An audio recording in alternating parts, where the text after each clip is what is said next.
Hello student and welcome to the education point. जैसे कि पिछले क्लास में हमने पढ़ रखा था कनकेव मिरर में इमेजेस कैसे फॉर्म होती हैं और उसके लिए हमने 6 टाइप्स के कंडीशन भी और केसेस देख रखे थे। ठीक है, जैसा मैंने कहा था कि हम इस वीडियो में पढ़ेंगे कि कन्वेक्स मिरर में इमेजेस कैसे फॉर्म होती है और उसके साथ ही उसके साइन कन्वेंशन के बारे में पढ़ेंगे। तो सबसे पहले हम देखते हैं कि इमेजेस का फॉर्मेशन आपके कन्वेक्स मिरर में कैसे होता है। कन्वेक्स मिरर यानी कि उत्तल दर्पण में कैसे होता है। तो उत्तल दर्पण में इमेजेस फॉर्म होने के 2 कंडीशंस होते हैं और पहला कंडीशन क्या होता है कि जब आपका ऑब्जेक्ट इनफाइनाइट पे हो। क्या हो जी? इनफाइनाइट पे हो। तो आप देख पाते हो कि यहाँ पे जो इमेज फॉर्म हो रहा है उसमें ऑब्जेक्ट इनफाइनाइट पे है। ठीक है, और इसका जो वही यूनिवर्सल लॉ, इमेजेस बढ़ने के जो यूनिवर्सल लॉ थे उसको फॉलो करते हुए दिखा रहा है कि इसका जो इंसिडेंट रे है वो मेन एक्सिस के पैरेलल जाते हुए डाइवर्जेंट हो जा रहा है। लेकिन हमें डाइवर्जेंट तो नहीं चाहिए, हमको क्या चाहिए कि इमेज फॉर्म होना चाहिए। क्योंकि हम जानते हैं कि कन्वेक्स मिरर में जो इमेजेस फॉर्म होते हैं वो आपके इमेजिनरी यानी कि काल्पनिक फॉर्म होते हैं। ठीक है, यानी कि जो कटान होता है वो काल्पनिक होता है। तो हम फिर से फर्स्ट रूल याद करते हैं कि जो मेन एक्सिस के पैरेलल इंसिडेंट रे जाता है वो इंसिडेंट रे क्या होता है जी? फोकस पॉइंट से होके जाता है। तो देखते हैं कि जैसे कि जो मिरर के बाद मिरर के पीछे की ओर जो हमारा फोकस पॉइंट है उस फोकस पॉइंट से हमारा इंसिडेंट रे होके जा रहा है। ठीक है, दूसरा चीज कि नीचे भी वही हाल है। ठीक है, तो आप देख पा रहे हो जो हमारा जो एक्चुअली आभासी का कटान हो पा रहा है वो कहाँ पे हो रहा है? वो फोकस पॉइंट पे हो रहा है और ये दर्पण के मिरर के पीछे हो रहा है। ठीक है, तो आप देख पा रहे हो कि जो इमेजेस फॉर्म हो रही है वो इमेज आपकी ऑब्जेक्ट से बहुत छोटी फॉर्म हो रही है। क्या हो रही है जी? बहुत छोटी हो रही है, लेकिन साथ ही साथ ये सीधा हो रही है। और चूंकि सीधा होने का मतलब ये क्या होता है जी? काल्पनिक होना। यानी कि ये जो इमेज फॉर्म हो रहा है वो कौन सा फॉर्म हो रहा है? काल्पनिक इमेज फॉर्म हो रहा है। तो आप कह पाते हो कि जब इनफाइनाइट पे कोई ऑब्जेक्ट रहता है तो कन्वेक्स मिरर में उसका इमेज क्या होता है जी? बहुत छोटा फॉर्म होता है और फोकस पॉइंट पे फॉर्म होता है और साथ ही साथ ये क्या होता है? काल्पनिक होता है, यानी कि इमेजिनरी होता है। ठीक है, तो अब हम दूसरे केस पे जाएंगे कि दूसरे केस में हमारे इमेज कैसे फॉर्म होते हैं। तो दूसरा केस कहता है कि जब ऑब्जेक्ट आपका इनफाइनाइट और पोल के बीच में हो। क्या हो जी? इनफाइनाइट और पोल के बीच में हो तो आपके इमेजेस कैसे फॉर्म होते हैं। तो आप वही देख रहे हो, यूनिवर्सल लॉ इमेज बनने के जो पहला नियम कहता है कि जो इंसिडेंट रे है वो आपका फोकस पॉइंट से होते हुए रिफ्लेक्ट होगा। तो आप देख रहे हो इंसिडेंट रे यहाँ पे फोकस पॉइंट से होते हुए रिफ्लेक्ट हो रहा है। दूसरा चीज, जो इंसिडेंट रे है वो सेंटर ऑफ कर्वेचर से होके जाता है और वापस उसी से रिफ्लेक्ट हो जाता है। तो आप देख रहे इंसेक्ट एक दूसरे को कर रहे हैं तो आप देख पाते हो कि यहाँ पे भी जो इमेज फॉर्म हो रहा है वो ऑब्जेक्ट से बहुत छोटा फॉर्म हो रहा है। क्या हो रहा है जी? ऑब्जेक्ट से बहुत छोटा फॉर्म हो रहा है और साथ ही साथ ये सीधा फॉर्म हो रहा है। ठीक है, तो आप कह पाते हो कि दूसरे कंडीशन में भी जो हमको इमेज मिल रहा है वो आपका इमेजिनरी इमेज मिल रहा है और सीधा मिल रहा है और ऑब्जेक्ट से क्या हो रहा है? बहुत ही छोटा इमेज मिल पा रहा है। ठीक है, तो आई होप कि ये दोनों कंडीशंस आपको समझ में आए होंगे। ठीक है, अब हम बात करते हैं uses of convex mirror and a concave mirror, यानी कि उत्तल दर्पण और अवतल दर्पण का यूज कैसे करते हैं। तो पहला मैं लेके चलता हूं अवतल दर्पण। आप इमेज में कैसे अवतल दर्पण का यूज कर पाते हो, अवतल दर्पण का यूज कहां कहां पे होता है। तो पहला एग्जाम्पल जो है वो शेविंग मिरर के तौर पे। क्या होता है जी? शेविंग मिरर के तौर पे हम अवतल दर्पण यानी कि कनकेव मिरर का यूज करते हैं। क्यों करते हैं जी? तो आपको एक कंडीशन याद होगा, जैसे मैंने वीडियो में पीछे पढ़ाया है कि जब ऑब्जेक्ट आपका पोल और फोकस पॉइंट के बीच में होता है एक अवतल दर्पण में, याद रखिएगा, एक अवतल दर्पण में जब ऑब्जेक्ट पोल और फोकस पॉइंट के बीच में होता है तब इमेज जो बनती है वो क्या बनती है जी? इमेजिनरी बनती है और सीधी बनती है और वस्तु से बहुत बड़ी बनती है। तो आप देख पा रहे हो इस कंडीशन के चलते हम शेविंग मिरर के तौर पे कनकेव मिरर का यूज करते हैं, अवतल दर्पण का यूज करते हैं, ताकि शेविंग करते वक्त कहीं पे भी हम गलती से कट छट न कर पाए। ठीक है, हमें चीजें बड़ी दिखाई दे और शेविंग करने में आसानी हो पाए। ठीक है, दूसरा होता है अगर डायग्नोसिस ऑफ पेशेंट के तौर पे। जैसे कि आप डॉक्टर के पास जाते हो पेशेंट बन के, तो डॉक्टर आपके गला, नाक और कान में जो देखता है, देखने की कोशिश करता है, तो वो उस वक्त जो मिरर का यूज करता है वो मिरर होती है आपकी अवतल दर्पण। ठीक है, ताकि वो चीजों को आसानी से देख पाए। ठीक है, तीसरा होता है सोलर कुकर के तौर पे। जैसे कि आप जानते हो कि कनकेव मिरर जो होता है वो लाइट को कन्वर्जेंट कर देता है। क्या करता है जी? कन्वर्जेंट कर देता है। जैसे कि आप यहाँ पे एग्जांपल के तौर पे देखो, ये अगर एक कनकेव मिरर है और बाहर से मैंने इसको सिल्वर्ड कर रखा है, तो आप देखोगे अगर कोई लाइट आ रही है तो वो कन्वर्जेंट होती है, यानी कि सिकुड़ती है, फैलती नहीं है। जबकि बात की जाए आपकी कन्वेक्स मिरर के तौर पे, तो आप देख पाओगे कि जो लाइट होती है वो आपकी डाइवर्जेंट हो जाती है। क्या हो जाती है जी? डाइवर्जेंट हो जाती है। तो कनकेव मिरर यही कहलाता है, अवतल दर्पण यही कहता है कि जब लाइट कन्वर्जेंट हो जाती है, यानी कि वो एक पॉइंट पे सिकुड़ती है, तो आप क्या करते हो जी? सोलर कुकर में भी क्या करते हो? इस चीज का यूज करते हो ताकि खाना, बर्तन आसानी से ज्यादा गर्म हो पाए और खाना जल्दी पक पाए। कभी कभी ये चीजें आपको कागज जलाने में भी यूज की जाती हैं। ठीक है, और आपको इसका और यूज होता है सर्च लाइट के तौर पे, क्योंकि ये फैलती नहीं है तो बहुत ज्यादा दूर तक जा सकती है। उसी तरह व्हीकल्स के जो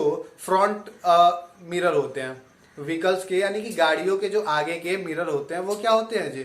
वो आपके कनकेव मिरर ही होते हैं, अवतल दर्पण होते हैं, ताकि इनकी लाइट्स ज्यादा दूर तक जा पाए और ये एक्सीडेंट होने से बचा पाए। ठीक है, अब हम बात करेंगे कि हम कन्वेक्स मिरर का यूज कहाँ कहाँ कर सकते हैं, उत्तल दर्पण का यूज कहाँ कहाँ करते हैं। तो आप देखते हो कि उत्तल दर्पण का यूज आप व्हीकल के साइड मिरर के तौर पे यूज कर सकते हो। साइड मिरर के तौर पे हम इसलिए यूज करते हैं क्योंकि कन्वेक्स मिरर जो होता है उसका जो साइड एरिया होता है वो बहुत बड़ा होता है, यानी कि बहुत दूर तक की वस्तुओं को ये देख पाता है, और जो उनके इमेजेस बनते हैं वो छोटे बनते हैं, बहुत ज्यादा बड़े नहीं बनते। यानी कि एक छोटे से मिरर में भी बहुत सारे इमेजेस का फॉर्मेशन हो सकता है।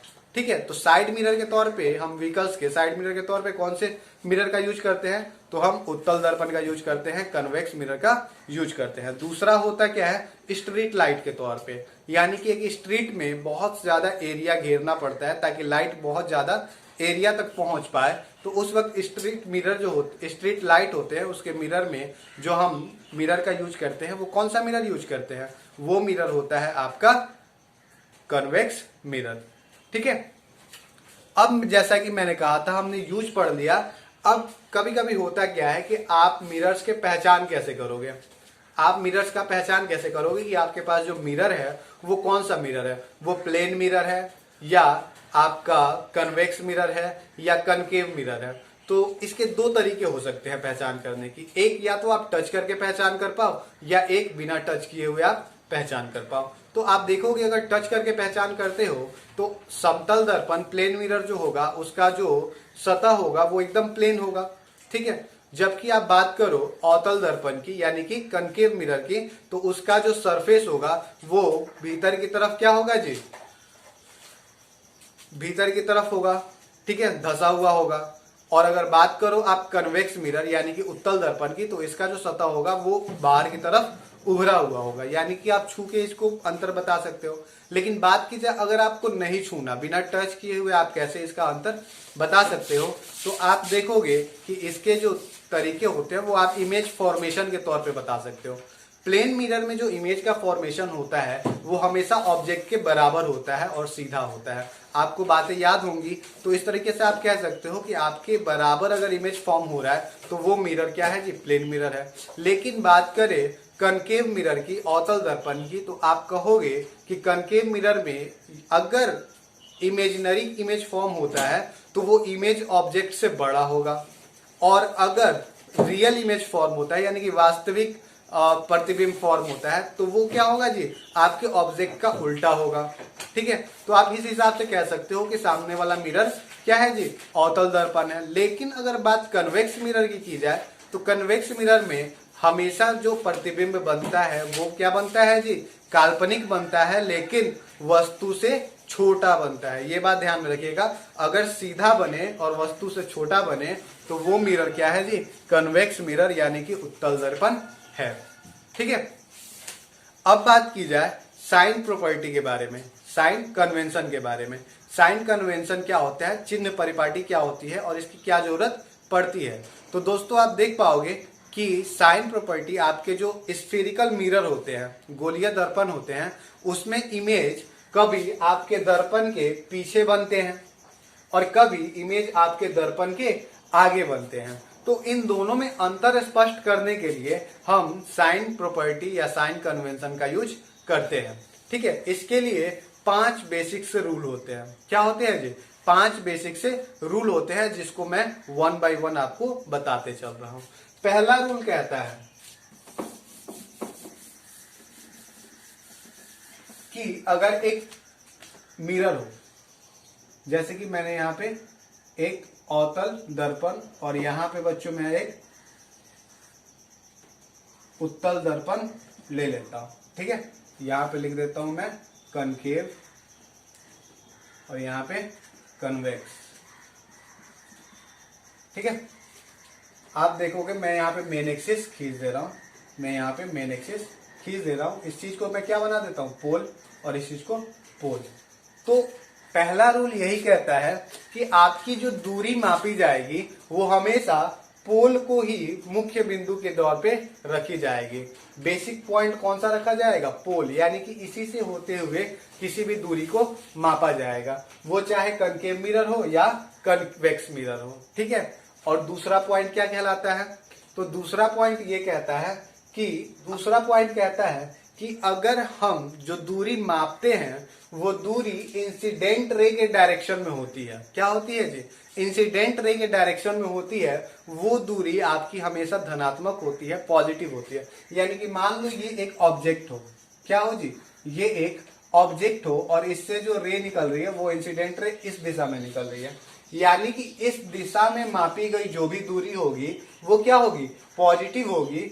तो यानी कि आप कहोगे दर्पण के इधर जो जा रहा है, इधर का कोई भी दूरी जा रहा है, वो कौन सा दूरी है जी, पॉजिटिव है। क्या है, पॉजिटिव है। और जैसे कि यहाँ पे एक ऑब्जेक्ट है और यहां से क्या हो रहा है जी, इंसिडेंट रे ऐसे चल रहा है, यानी कि इसके बाद का जो भी दूरी आएगा वो क्या आएगा जी, पॉजिटिव आएगा। इस डायरेक्शन में जो भी डिस्टेंस आएगा वो पॉजिटिव आएगा। चूंकि हमने बेस बिंदु P मान रखा है, तो इस यहाँ पे अगर कोई चीज होता है तो उसकी दूरी हम पोल से मापेंगे, ये दूरी मापेंगे और ये दूरी क्या हो जाएगा जी, पॉजिटिव हो जाएगा। ठीक है, क्या होगा जी, पॉजिटिव हो जाएगा। यानी कि अगर यहाँ पे कोई ऑब्जेक्ट है तो यहाँ से हम डिस्टेंस मापेंगे और ये डिस्टेंस क्या हो जाएगा, पॉजिटिव हो जाएगा। तो पहला रूल ये, दूसरा रूल ये है कि इंसिडेंट रे के डायरेक्शन में जो डिस्टेंस होगा वो क्या होगा जी, हमेशा धनात्मक होगा। और तीसरा रूल आपका कहता है कि अगर इंसिडेंट रे के अपोजिट डायरेक्शन यानी कि उल्टा दिशा में अगर कोई दूरी मापा जाए तो वो क्या होगा जी, आपका निगेटिव होगा, वो डिस्टेंस क्या होगा, निगेटिव होगा। यानी कि अगर ये ऑब्जेक्ट है, अगर हम बात करें कि इसका जो डिस्टेंस है वो क्या है, तो इसके डिस्टेंस को हम पोल से नापेंगे। कहां से मापेंगे जी, पोल से मापेंगे। और ये जो डिस्टेंस होगा ऐसे होगा, अगर मान लो ये 40 मीटर है तो आप कह पाओगे ये जो डिस्टेंस है वो क्या है जी, 40 मीटर माइनस में है। क्या है, माइनस में है। क्यों, क्योंकि हम पोल से मापेंगे और ये जो डिस्टेंस है वो क्या है जी, इंसिडेंट रे के अपोजिट डायरेक्शन में है। यानी कि ये ऑब्जेक्ट भी यहां से डिस्टेंस क्या होगा जी, आपका माइनस में ही होगा। ठीक है, अब एक और एग्जांपल लेते हैं। 4 नंबर कंडीशन क्या कहलाता है कि अगर आपका जो मेन एक्सिस है, ये जो मेन एक्सिस है, इसके ऊपर अगर कोई डिस्टेंस मापना हो, वर्टिकली एकदम लंबवत कोई डिस्टेंस मापना हो, तो वो डिस्टेंस क्या होगा जी, आपका पॉजिटिव होगा। यानी कि अगर ये 10 मीटर का ऑब्जेक्ट है, क्या है जी, 10 मीटर का ऑब्जेक्ट है, तो आप देखते हो कि ये चीज 10 मीटर का ऑब्जेक्ट है, तो आप देखते हो कि ये मेन एक्सिस से ऊपर की ओर है, यानी कि ये जो ऑब्जेक्ट है वो क्या आएगा जी, प्लस में आएगा। आप इस ऑब्जेक्ट को क्या बोलोगे, प्लस में आएगा। लेकिन अगर मैं कहूं कि यहाँ पे जो साइन बन रहा है, यहाँ पे अगर इमेज बन रहा है नीचे की ओर बन रहा है, क्या बन रहा है, नीचे की ओर बन रहा है, तो आप कहोगे कि इसका अगर डिस्टेंस 10 मीटर है, इसकी ऊंचाई 10 मीटर है, तो ये जो हो जाएगी ऊंचाई वो माइनस में होगी। पांचवा रूल यही कहता है कि आपके मेन एक्सिस से नीचे की ओर वर्टिकली अगर कोई डिस्टेंस मापी जाए तो वो डिस्टेंस आपकी क्या होगी, निगेटिव होगी। तो आई होप कि ये पांचों रूल्स आपको समझ में आए हो। मैं एक बार फिर से इसको रिपीट कर देता हूं कि पहला आपका रूल कहता है कि आपका जो डिस्टेंस होगा वो हमेशा पोल से मापा जाएगा। दूसरा रूल कहता है कि आपका इंसिडेंट रे के डायरेक्शन में जो भी डिस्टेंस होंगी वो पॉजिटिव होंगी। तीसरा रूल कहता है कि जो इंसिडेंट रे के अपोजिट डायरेक्शन में कोई भी डिस्टेंस होगा वो माइनस में होगा।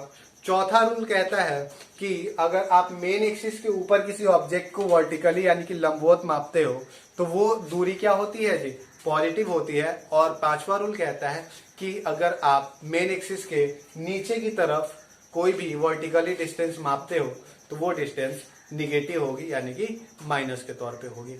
ठीक है, तो अब देखो कि हम इससे निष्कर्ष क्या निकाल सकते हैं। तो मैं इससे फिर से एक फ्रेश इमेज बना देता हूं। ठीक है, और यहां पे देखते हैं, मैं फिर से दो इमेजेस फॉर्म करता हूं। एक बनाता हूं आपके अवतल दर्पण की और एक बनाता हूं आपके उत्तल दर्पण की इमेजेस।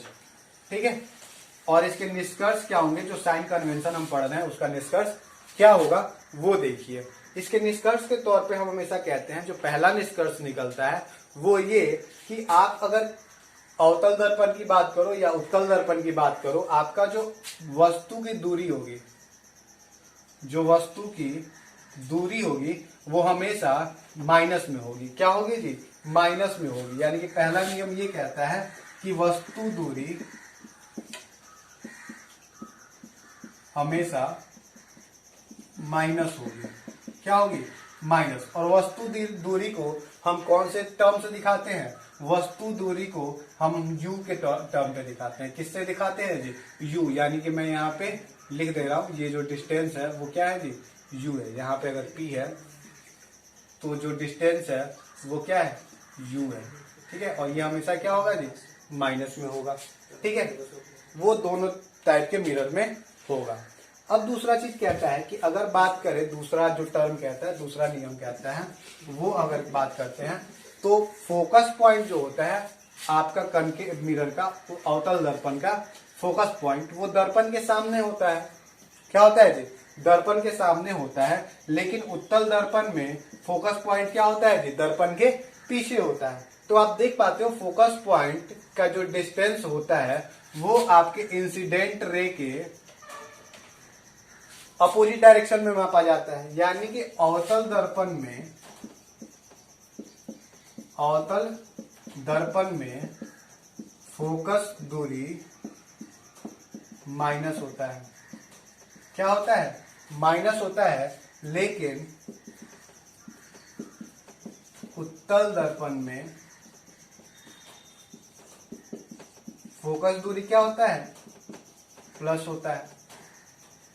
ठीक है, आप समझ पाओगे प्लस क्यों होता है, क्योंकि इसका डिस्टेंस यहां से मापोगे और यहां से चूंकि ये क्या हो जाएगा जी, इंसिडेंट रे के डायरेक्शन में हो जाएगा, इसीलिए प्लस हो जाएगा। और यहां से इंसिडेंट रे के क्या होगा, अपोजिट में होगा, इसलिए माइनस हो पाएगा। ठीक है, अब तीसरा जो नियम कहता है, मैं यहाँ पे मिटाता हूं। तीसरा नियम जो कहता है, चूंकि अवतल दर्पण में फोकस पॉइंट माइनस है, फोकस दूरी माइनस है, तो इसका सेंटर ऑफ कर्वेचर भी क्या होगा जी, दर्पण के आगे ही होगा। यानी कि जो रेडियस ऑफ कर्वेचर होगा वो भी माइनस होगा। क्या होगा जी, रेडियस ऑफ कर्वेचर भी माइनस होगा। लेकिन बात करें उत्तल दर्पण की तो इसका जो रेडियस ऑफ कर्वेचर होगा वो क्या होगा जी, प्लस होगा। ठीक है, समझ पा रहे हो, रेडियस ऑफ कर्वेचर उत्तल दर्पण में क्या होगा, प्लस होगा। वही कंडीशन की इंसिडेंट रे के डायरेक्शन में है। ठीक है, चौथी अगर बात करें तो जो इमेज फॉर्म होता है, अगर अवतल दर्पण में इमेज अगर आपके मिरर के बाद होता है, क्या होता है जी, मिरर के बाद में फॉर्म होता है, अगर बाद में फॉर्म होता है, और क्या होता है, इमेज के दूरी को आप v के तौर पे दिखाते हो। किस तौर पे दिखाते हो, v के तौर पे। यानी कि अगर ये मिरर के बाद फॉर्म होता है तो ये प्लस रहेगा। लेकिन अगर मिरर के पहले फॉर्म होता है तो ये डिस्टेंस आपका क्या होगा जी, माइनस होगा। ठीक है, समझ पा रहे हो। दूसरी चीज मैं बात करूं कि उत्तल दर्पण में, तो उत्तल दर्पण में आप देख पाओगे जो आपका इमेज फॉर्म होगा वो हमेशा क्या होता है जी, आपके मिरर के बाद होता है, यानी कि इसमें भी हमेशा क्या होगा जी, पॉजिटिव होगा, क्योंकि ये इंसिडेंट रे के डायरेक्शन में है। ठीक है, तो ये 5 टाइप के निष्कर्ष आपके सामने आते हैं, रिजल्ट सामने आते हैं वो साइन कन्वेंशन के वजह से। ठीक है, अब इसके बाद जो आपको पढ़ना है वो होता है मिरर फॉर्मूला। मिरर फॉर्मूला क्या होता है, तो आपको एक फॉर्मूले की जरूरत पड़ेगी चैप्टर में।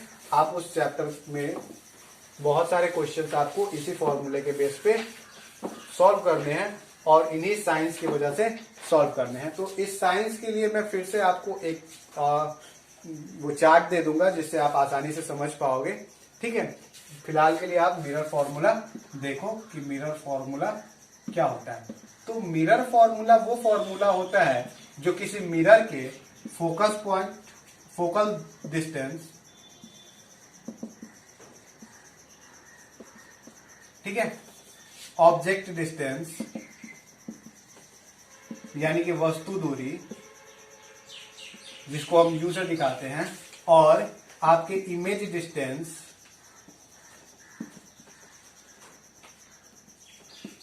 जिसको हम वी से दिखाते हैं, इन तीनों के बीच में संबंध दिखा है। और आपका जो फॉर्मूला होता है वो फॉर्मूला होता है 1/u plus 1/v is equal to 1/f। ठीक है, और ये फॉर्मूला आपको पढ़ना पड़ता है। इसका प्रूफ मैं एक वीडियो में अलग से बनाऊंगा जिसको आप आसानी से समझ पाओ, क्योंकि ये चीजें टाइम टेकिंग है और आपको सीखनी होती है कि आप स्टेज वाइज कैसे इसको प्रूफ कर पाओ। ठीक है, तो आई होप कि ये चीजें आपको समझ में आई हो, और जो चीजें बच जा रही हैं वो आपको अगले क्लास में, अगले वीडियो में प्रोवाइड कराई जाए। अगर आपको कोई चीज समझ में नहीं आता हो या अगर वीडियो बहुत ज्यादा फास्ट हो तो आप उसको रोक रोक के फिर से देख सकते हो, और अगर फिर भी कोई दिक्कत रह जाती हो तो आप हमारे व्हाट्सएप ग्रुप में से जुड़ो, हमें मैसेज करो, लिखो, कमेंट लिखो। कोई दिक्कत होती है तो हम उसको सुधारने की कोशिश करेंगे। वीडियो देखने के लिए बहुत बहुत थैंक्स।